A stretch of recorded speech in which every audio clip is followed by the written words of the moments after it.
जय हिंद साथियों, you are most welcome in your favourite channel target with Dev sir.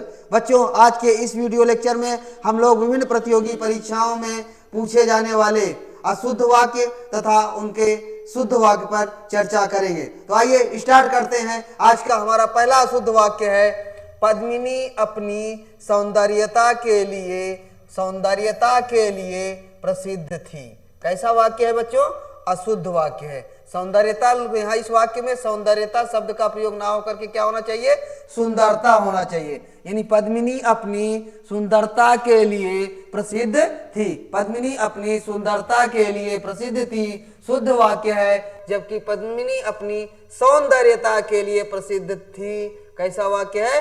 अशुद्ध वाक्य है। फिर आ जाता है, राम लक्ष्मण और सीता वन को चली गई।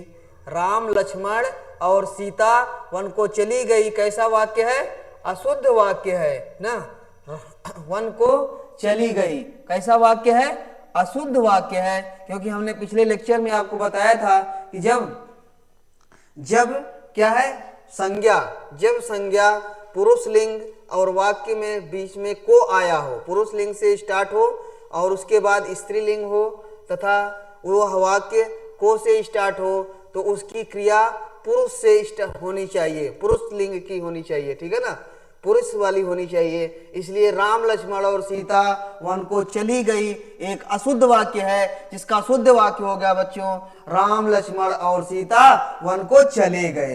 राम लक्ष्मण और सीता वन को चले गए। राम लक्ष्मण और सीता वन को चले गए। आइए, वह हंसी से बात टाल गया। वह हंसी से बात टाल गया। हंसी से क्या होता है? वह हंसी में बात टाल गया। वह हंसी से बात टाल गया कैसा बच्चे है? अशुद्ध कैसा वाक्य है? इनकरेक्ट सेंटेंस है, अशुद्ध वाक्य है। जिसका शुद्ध वाक्य होगा बच्चों, वह हंसी में बात टाल गया। वह हंसी में बात टाल गया। आइए अगले वाक्य को देखते हैं। तुम्हारी बातों से मालूम चल जाएगा कि तुम बहुत योग्य थे। तुम्हारी बातों से पता चल जाएगा कि तुम बहुत योग्य थे। कैसा वाक्य है? एक अशुद्ध वाक्य है, ठीक है ना। चल जाएगा, जाएगा भी, और ये बात फिर पास्ट टेंस में जा रहे हैं, यानी ये काल से संबंधित अशुद्धि हो जाएगी। तो यहाँ पर इसलिए क्या होना चाहिए? इसका शुद्ध वाक्य होगा बच्चों, तुम्हारी बातों से मालूम हो जाएगा कि तुम बहुत योग्य थे, ना हो के योग्य हो, तुम बहुत योग्य हो। तुम्हारी बातों से मालूम हो जाएगा कि तुम बहुत योग्य हो, शुद्ध वाक्य होगा। जिसका अशुद्ध वाक्य है, तुम्हारी बातों से मालूम चल जाएगा कि तुम बहुत योग्य थे। कैसा वाक्य है बच्चों? इनकरेक्ट सेंटेंस है, अशुद्ध वाक्य है। जिसका शुद्ध वाक्य होगा बच्चे, तुम्हारी बातों से मालूम हो जाएगा कि तुम बहुत योग्य हो। फिर आ जाता है, राम ने नौकर को बोला। राम ने नौकर को बोला, ये अशुद्ध वाक्य है बच्चों। इसका शुद्ध वाक्य है, राम ने नौकर को बुलाया। राम ने नौकर को बुलाया, यह कैसा वाक्य है?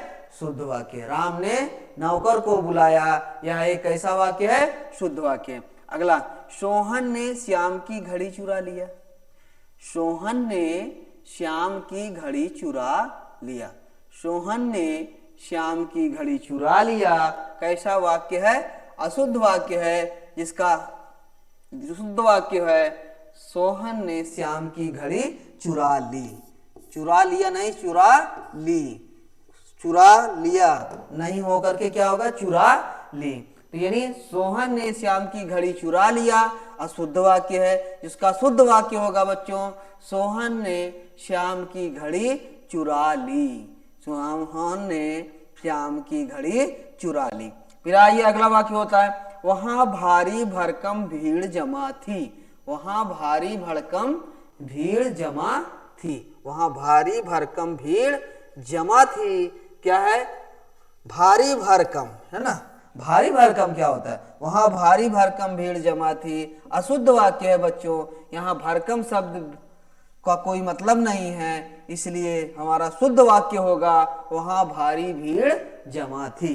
वहां भारी भीड़ जमा थी, कैसा वाक्य होगा? शुद्ध वाक्य। कैसा वाक्य है बच्चों? शुद्ध वाक्य है। वहां भारी भीड़ जमा थी, शुद्ध वाक्य है। इसका अशुद्ध वाक्य है, वहां भारी भरकम भीड़ जमा थी, अशुद्ध वाक्य। फिर आइए अगले वाक्य पर फोकस करते हैं बच्चों। हरि और मोहन बाहर खेल रहा है।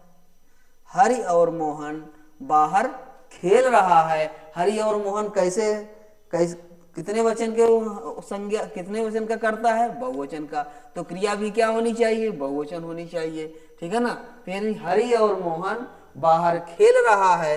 हरि और मोहन बाहर खेल रहा है, अशुद्ध वाक्य है। इसमें किससे संबंधित है?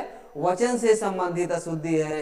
इसका शुद्ध वाक्य होगा, क्योंकि यहाँ पर हरि और मोहन बहुवचन है, तो क्रिया भी क्या होनी चाहिए? बहुवचन होनी चाहिए। लेकिन ऐसा ना होने से हरि और मोहन खेल रहा है एक अशुद्ध वाक्य है, इनकरेक्ट सेंटेंस है। इसका शुद्ध वाक्य होगा बच्चे, हरि और मोहन बाहर खेल रहे हैं। हरि और मोहन बाहर खेल रहे हैं। हरि और मोहन बाहर खेल रहे हैं। अगला जाता है, उच्चारण शुद्ध रखना भाषा की पहली आवश्यकता है।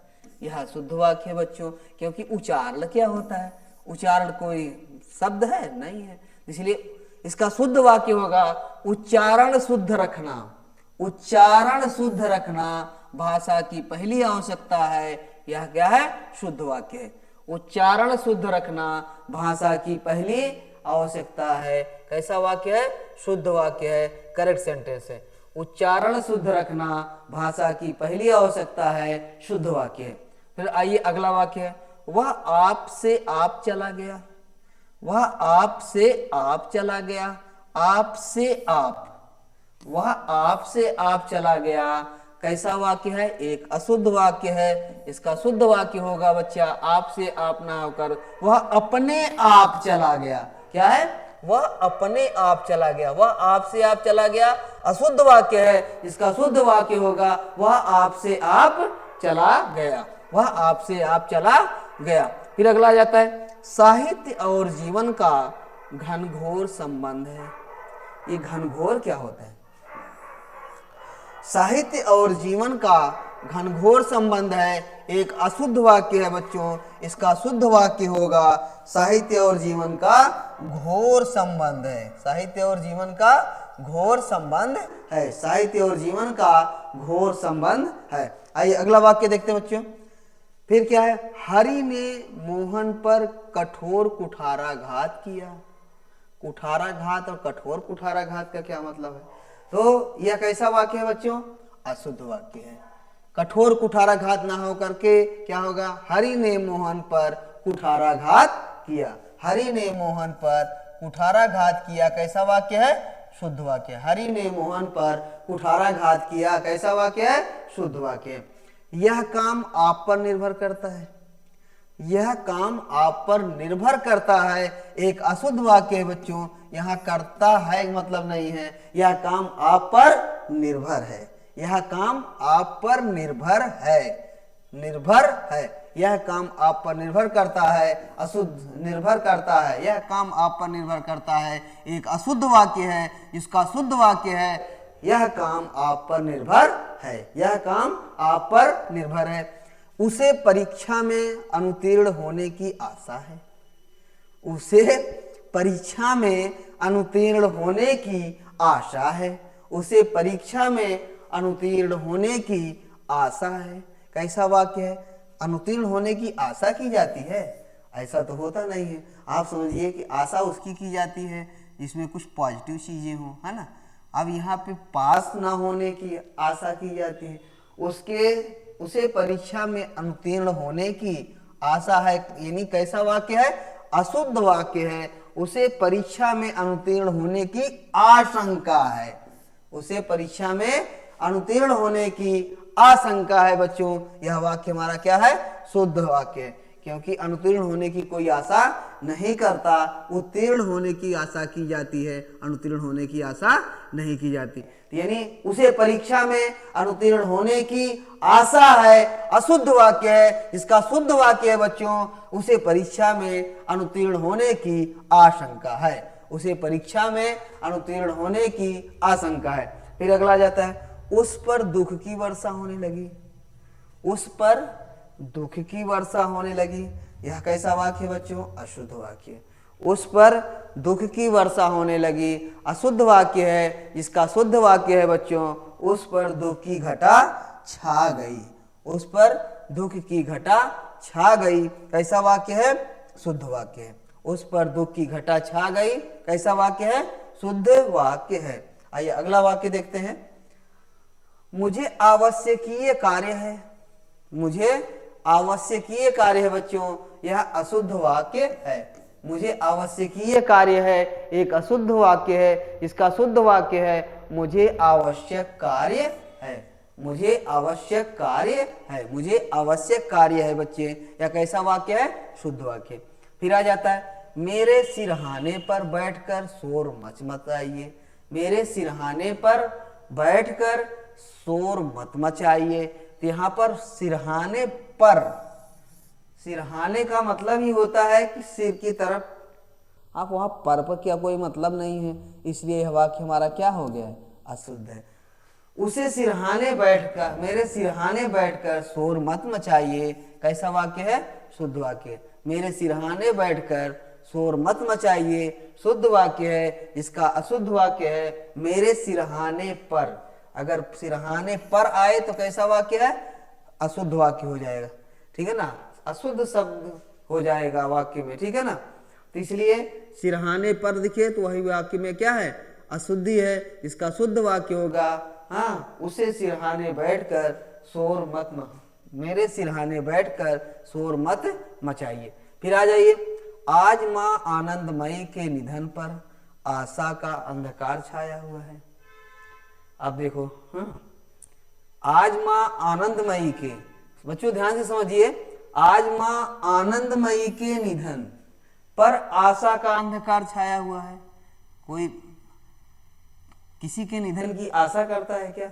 हाँ, आशा तो करता नहीं है, इसलिए वाक्य क्या है हमारा? अशुद्ध है। यानी आज मां आनंदमयी के निधन पर आशा का अंधकार छाया हुआ है, एक अशुद्ध वाक्य है। जिसका शुद्ध वाक्य होगा बच्चों, आज मां आनंदमयी के निधन पर निराशा का अंधकार छाया हुआ है। कैसा वाक्य है? निराशा का अंधकार छाया हुआ है, एक शुद्ध वाक्य है। निराशा का अंधकार छाया हुआ है, एक शुद्ध वाक्य। आज मां आनंदमयी के निधन पर निराशा का अंधकार छाया हुआ है, कैसा वाक्य बच्चों? शुद्ध वाक्य। निराशा का, आशा का नहीं, ठीक है ना? निराशा का अंधकार छाया हुआ है, शुद्ध वाक्य है। जिसका अशुद्ध वाक्य है आज मां आनंदमयी के निधन पर आशा का अंधकार छाया हुआ है। आइए अगला वाक्य देखते हैं। प्यार और घृणा, प्यार और घृणा मनुष्य जीवन की प्रभावी संवेदनाएं हैं। यहां पर ये शब्द में देखो, प्यार और घृणा, ये शब्द की अशुद्धि है ना? प्यार और घृणा ना होकर के प्यार और घृणा। प्यार और घृणा मनुष्य जीवन की प्रभावी संवेदनाएं हैं, कैसा वाक्य बच्चों? अशुद्ध वाक्य है, इनकरेक्ट सेंटेंस है। जिसका शुद्ध वाक्य होगा, क्यों है? क्योंकि ये प्यार और घृणा दोनों अशुद्ध शब्द हैं। अशुद्ध शब्द का प्रयोग होने से यह पूरा वाक्य ही हमारा क्या है? अशुद्ध है।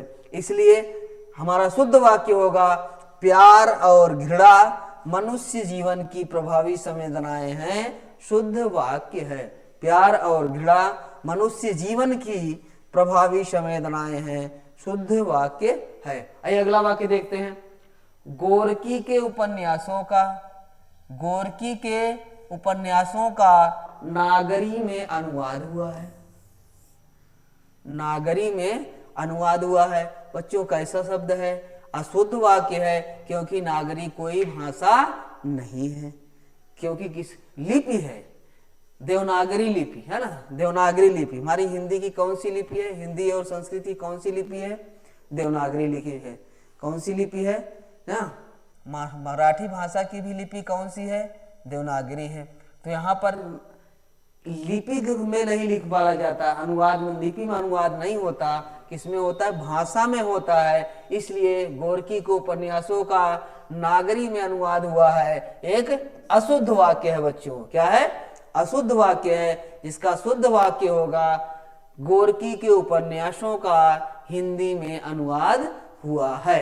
कैसा वाक्य है? शुद्ध वाक्य। गोरकी के उपन्यासों का हिंदी में अनुवाद हुआ है। गोरकी के उपन्यासों का हिंदी में अनुवाद हुआ है। फिर 12 बजने को 10 मिनट है।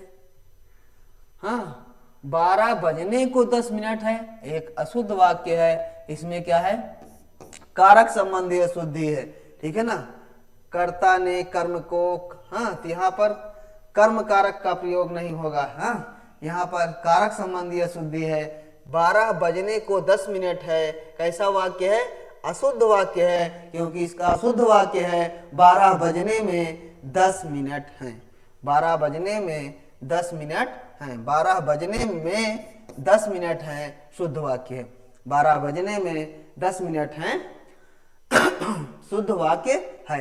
आइए, मंत्री जी ने एक छात्रों की सभा में भाषण दिया। एक छात्रों की सभा, देखिए आप यहीं पर पकड़ लीजिए, ठीक है ना। एक छात्रों की सभा होती है, एक तो पहले बोल रहा है एक अपने छात्रों, यहाँ से भी नंबर से संबंधित, हाँ, से अशुद्धि आज वचन से संबंधित अशुद्धि हो रही है। हाँ, एक भी कह रहे हैं और छात्रों भी कह रहे हैं।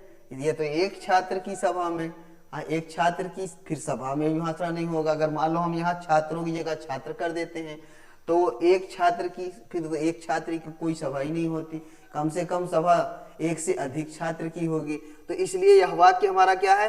मंत्री जी ने एक छात्रों की सभा में भाषण दिया, एक अशुद्ध वाक्य है, ठीक है, और वचन से संबंधित अशुद्धि है। इसलिए यह वाक्य हमारा क्या है? अशुद्ध है बच्चों। इसका शुद्ध वाक्य होगा, मंत्री जी ने छात्रों की एक सभा में भाषण दिया। छात्रों की एक सभा में, मंत्री जी ने छात्रों की एक सभा में भाषण दिया। कैसा वाक्य है बच्चों? शुद्ध वाक्य है। शुद्ध वाक्य, मंत्री जी ने छात्रों की एक सभा में भाषण दिया, शुद्ध वाक्य। आइए अगला वाक्य, उसे मृत्युदंड की सजा मिली है। उसे मृत्युदंड की सजा मिली है। हाँ, जब दंड बच्चों, दंड और सजा है ना, दंड का अर्थ ही सजा होता है, यानी एक शब्द सेम अर्थ के दो शब्द प्रयोग होने के कारण इस वाक्य में क्या है हमारा? यह वाक्य क्या है? अशुद्ध है, इनकरेक्ट है। यानी उसे मृत्युदंड की सजा मिली है, यह एक अशुद्ध वाक्य है। इसका शुद्ध वाक्य होगा बच्चे, उसे मृत्यु की सजा मिली है। उसे मृत्यु की सजा मिली है। उसे मृत्यु की सजा मिली है, यह वाक्य शुद्ध है। ठीक है, उसे मृत्यु की सजा मिली है, यह वाक्य शुद्ध है। अगला, बंबई से चलकर दिल्ली की तरफ जाने वाली, बंबई से चलकर दिल्ली की तरफ जाने वाली देहरादून एक्सप्रेस के आधा घंटा देर से आने की अपेक्षा है।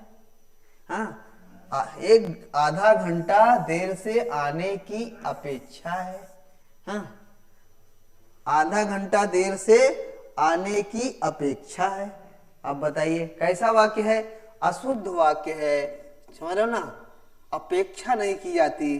तो मैंने अभी पिछले सेंटेंस में बताया कि अच्छी चीजों की क्या की जाती है? अपेक्षा की जाती है ना, कि अपेक्षा है। हाँ, अपेक्षा नहीं की जाती, ठीक है ना, बेकार चीजों की अपेक्षा नहीं की जाती है। इसलिए क्या है?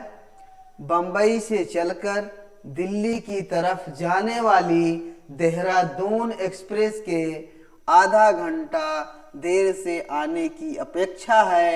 यह कैसा वाक्य बच्चों? अशुद्ध वाक्य है। इसका शुद्ध वाक्य होगा, बंबई से चलकर दिल्ली की तरफ जाने वाली देहरादून एक्सप्रेस के आधा घंटा देर से आने की आशा है। आने की आशा है, एक शुद्ध वाक्य। देर से आने की आशा है, एक शुद्ध वाक्य है। बंबई से चलकर दिल्ली की तरफ जाने वाली देहरादून एक्सप्रेस के आधा घंटा देर से आने की आशा है। देर से आने की आशा है। देर से आने की आशा है। ब्रह्मा ने उसे दिव्य दृष्टि प्रदान की। हाँ? ब्रह्मा ने उसे दिव्य दृष्टि प्रदान की। दिव्य दृष्टि प्रदान की। कैसा वाक्य है? अशुद्ध वाक्य है। इसका शुद्ध वाक्य होगा बच्चों, ब्रह्मा ने उसे दिव्य दृष्टि दी। दिव्य दृष्टि दी, ब्रह्मा ने उसे दिव्य दृष्टि दी। कैसा वाक्य है? शुद्ध वाक्य है। इसका अशुद्ध वाक्य है, ब्रह्मा ने उसे दिव्य दृष्टि प्रदान की। ब्रह्मा ने उसे दिव्य दृष्टि प्रदान की एक अशुद्ध वाक्य है। इसका शुद्ध वाक्य होगा बच्चों, ब्रह्मा ने उसे दिव्य दृष्टि दी। ब्रह्मा ने उसे दिव्य दृष्टि दी। आइए, व्यक्ति यौनावस्था में अनेकों भूलें करता है। व्यक्ति यौनावस्था में अनेकों भूलें करता है। मैंने कई बार बताया कि अनेकों कैसा है? अनेकों एक अशुद्ध शब्द होने की वजह से ही यह हमारा पूरा वाक्य अशुद्ध हो गया, क्योंकि अनेक का मतलब ही होता है एक से अधिक। अब अनेकों करके उसे अशुद्ध कर दिया गया है, अशुद्ध शब्द बना दिया गया, और इस वाक्य में अशुद्ध शब्द का प्रयोग होने से यह सेंटेंस भी हमारा क्या हो गया है? अशुद्ध हो गया है, इनकरेक्ट हो गया है। इसलिए जिसका शुद्ध शब्द होगा, व्यक्ति यौनावस्था में अनेक भूलें करता है। एक शुद्ध वाक्य, अनेकों ना होकर क्या होगा? अनेक होगा बच्चे। अनेकों ना होकर के क्या होगा? अनेक। व्यक्ति यौनावस्था में अनेक भूलें करता है। बच्चों, आप लोग कहीं भी किसी भी वाक्य में अनेकों लिखा हो तो ये जान लो कि वह वाक्य आपका इनकरेक्ट है, इनकरेक्ट सेंटेंस है। जिसका शुद्ध वाक्य होगा अनेक, यदि उसमें अनेक शब्द का प्रयोग किया जाए। ठीक है। फिर मुझे बहुत पुस्तकों की पढ़ना पड़ता है। मुझे बहुत पुस्तकों को पढ़ना पड़ता है। बहुत पुस्तकों को पढ़ना पड़ता है, ये क्या है? अशुद्ध वाक्य है। मुझे अनेक पुस्तकों को पढ़ना पड़ता है। इसका शुद्ध वाक्य है, मुझे अनेक पुस्तकों को पढ़ना पड़ता है। मुझे अनेक पुस्तकों को पढ़ना पड़ता है। मुझे बहुत पुस्तकों को पढ़ना पड़ता है, अशुद्ध वाक्य है। इसका शुद्ध वाक्य है बच्चों, मुझे अनेक पुस्तकों को पढ़ना पड़ता है। आइए अगला वाक्य देखते हैं। दुष्ट की प्रीति से भी मन सशंकित होता है। दुष्ट की प्रीति से भी मन सशंकित होता है। तो यहाँ पर मन नहीं, अब यहाँ पर ये कैसा वाक्य? अशुद्ध वाक्य। दुष्ट की प्रीति से मन नहीं, हृदय सशंकित होता है। क्या होता है बच्चों? हृदय सशंकित होता है। दुष्ट की प्रीति से मन सशंकित ना होकर हृदय सशंकित होता है। इसलिए हमारा वाक्य दुष्ट की प्रीति से हृदय सशंकित होता है, शुद्ध वाक्य है। जबकि दुष्ट की प्रीति से भी मन सशंकित होता है, कैसा वाक्य है? अशुद्ध वाक्य है। आइए अगला वाक्य देखते हैं। दरिद्री और धनवान की मित्रता निभती नहीं। दरिद्री और धनवान की मित्रता निभती नहीं, एक अशुद्ध वाक्य है। यहाँ पे दरिद्री ना होकर के क्या होगा? निर्धन। निर्धन और धनवान की मित्रता का निर्वाह नहीं, कैसा वाक्य है? शुद्ध वाक्य। निर्धन और धनवान की मित्रता का निर्वाह नहीं, शुद्ध वाक्य है। फिर आ जाइए, यह तो केवल आप पर ही निर्भर करता है। यह तो केवल आप पर ही निर्भर करता है, कैसा वाक्य है? फिर वही, यह तो केवल आप पर ही निर्भर करता है, अशुद्ध वाक्य है। यह तो केवल आप पर निर्भर है, ऐसा वाक्य शुद्ध है। तुम्हारा गांव किसका है? एक ऐसा वाक्य देखने से ही पता चल रहा है। तुम्हारा, यहाँ पर क्वेश्चन, प्रश्नवाचक शब्द की अशुद्धि है। प्रश्नवाचक शब्द प्रश्न क्या पूछना है और बोल क्या रहे हैं? तुम्हारा गांव किसका है, यह बात नहीं है। तुम्हारा गांव कौन सा है, कैसा वाक्य है? शुद्ध वाक्य। तुम्हारा गांव कौन सा है, शुद्ध वाक्य है। जबकि तुम्हारा गांव किसका है, कैसा वाक्य है? अशुद्ध वाक्य है। तो बच्चों, आज के इस वीडियो लेक्चर में इतना ही। नेक्स्ट वीडियो में हम लोग फिर नए अशुद्ध वाक्यों के साथ उपस्थित होंगे। तब तक के लिए आप सब लोगों को धन्यवाद। जय हिंद।